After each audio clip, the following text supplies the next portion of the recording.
What's up, everyone? I'm on my lunch break, as we all know. Just wanted to make a brief video. Um, so basically, just point out it's something that I listened to today.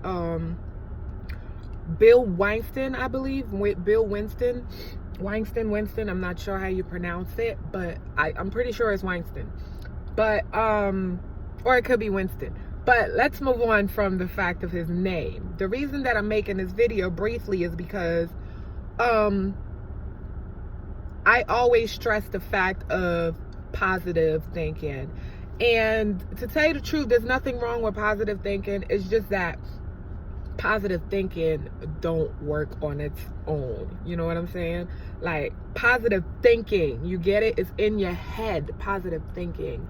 I always, say stuff and do stuff and stuff like that. But positive thinking alone will not change things for you. Positive thinking alone won't work. It won't work fully without faith. If you say something and you don't believe that it's gonna work, then it's not gonna work.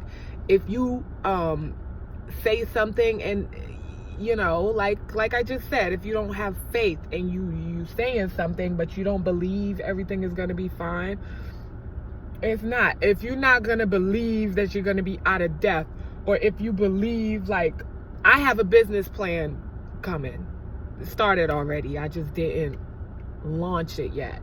But if I don't believe it in my heart, then it's not gonna work. It's not anything about me just being positive and positively saying it and stuff. You have to believe it. If you don't believe it, it's not worth nothing. The other thing I wanted to talk about is, a lot of people feel like they can't talk to God or they can't go to church simply because of their lifestyle. I'm just so broken right now. I have to fix my life before I go to church or before I start to pray, or simple things. But tell you, one of the easiest things you can start doing is, for one, listening to motivational speak. I say this because that's where I started, of course. And I have a really good friend that always speaks the word to me. I keep people around me who are positive and who speak and believe positivity. And sometimes when I get pushed off the ledge or whatever, I get pushed to the corner, they pull me back in. And I'm thankful for that. Not a lot of people have that. So my advice to people who, gang members, females who sleep around, that's just an example. I'm not pointing fingers. Judgmental, whatever the case may be, God accepts everybody, no matter what phase you're in. No matter if you smoke weed or you don't smoke weed. For the people who smoke crack, do whatever you do, God is still there, and he is gonna love you just the same like he loves everybody else. The next thing I wanted to touch on is, I do that a lot. I'm good for saying it, and after I listen to this today, I'm never gonna say it again. But God does not test you with evil. You know how sometimes things happen to you and you're like, oh, that's God testing me. That's God testing me. He's trying to see what it is that I'm gonna do, how I'm gonna lash out, and how I'm gonna. No, sweetie. God is not going to test you. God does not test you with either. He only tests you with good. It's up to you to watch what you say. God teaches us to watch what we say, watch our tongue, walk by faith, speak positivity, and all those things will fall in place. God does not sit there and basically, what do you call it? Like, what's a good one? Okay, boom. Here's a good example. I have neighbors downstairs. And I'm battling back and forth with this because I'm so, like, at this point, God is talking to me because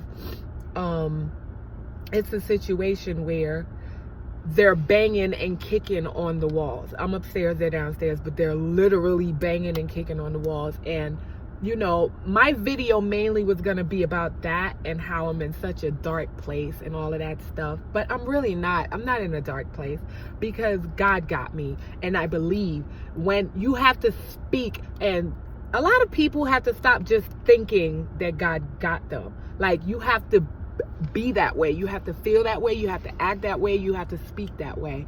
I made popcorn too for my lunch, and I don't even think I'm going to be able to eat it. Yeah, popcorn. See, I lose train of thought. Okay, my neighbors were banging. I spoke to the apartment complex. I sent them a nice little letter explaining to them, you know, what was going on and what was transpiring. And, you know, if it does continue, I will contact PD, police station, you know, police department. And, you know, I spoke to that. I just sent a letter out. Do you know when I came in from work, they started banging on the walls and the ceilings and stuff and stomping their feet like elephants? So, of course, I called the police, and, you know, the police is now telling me, you know, just call them whenever it happens, you know, which I'm like, okay, I want to do that, but in the same sense, I don't want to do that, because I feel like everybody goes through things, and I don't feel necessarily like God is testing me. I believe that they're just not where I'm at. I believe that, you know, some people just need some extra time. You know, they didn't get to their destination with God like I did. Everybody has different walks of life, and everybody is different. I am saying that everybody is different, and sometimes you just have to look at things at a whole. And, you know, I felt, and then the cops told me, you know, I could go down to the police station and file a complaint. I don't really want to do that, because that's just not where my heart is. And before, I was saying that God is testing me. I kept saying that, God, why are you testing me? This is not a good way to test me. That's not God testing me, because out of this whole situation, I was lashing out. I was cursing. I was pissed off. You think about it, you know, all these things. And I just feel like God is testing you, meaning he puts you in certain situations to see how you will handle it. Not necessarily for you to lash out. It's just to see where your faith is, where your mindset is. So I have to change my wording on things and my understanding and the way I view things, because God does not test us. He teaches us how to watch our tongue and our thoughts and how we view things and how we say things and how we understand things, you know? And that's a big thing. That's how I want to end this video. God does not test you with evil. He only tests you with good. Okay, here's the other scenario. I'm hot and cold about where I want to be in life, meaning location-wise, because I have a 10-year-old and I don't want to just move him out of one school, put him in another, that kind of thing. And I'm also opening my own business, and I'm not sure if I should just stay put where I'm at or branch off and see what else the world has to offer. You know, part of me is saying, you know, just go for it, Sade. And then the other part of me is like, well, I don't really want to take my son away from his friends, but it's just like, that's where I'm at right now. So that's where I feel, and with all the situation going on with the apartment where I live, and I'm being tested, but it's not in it. I'm being tested by God, meaning he is trying to get me to balance everything and figure out what it is I want to do, you know, outweigh the good from the bad. But I don't necessarily see it as evil. A lot of people like will lash out, will curse somebody out, will say something negative, and will turn around and say, God is testing me. God is testing me. No, God is not testing you, because God taught us to watch our mouths and watch our tongues and watch what we say and watch what we do and all that other kind of stuff. But with that being said, I had to finish eating because lunch is almost over. So I will talk to you guys at another time. See you guys in the next video. Enjoy the rest of your day.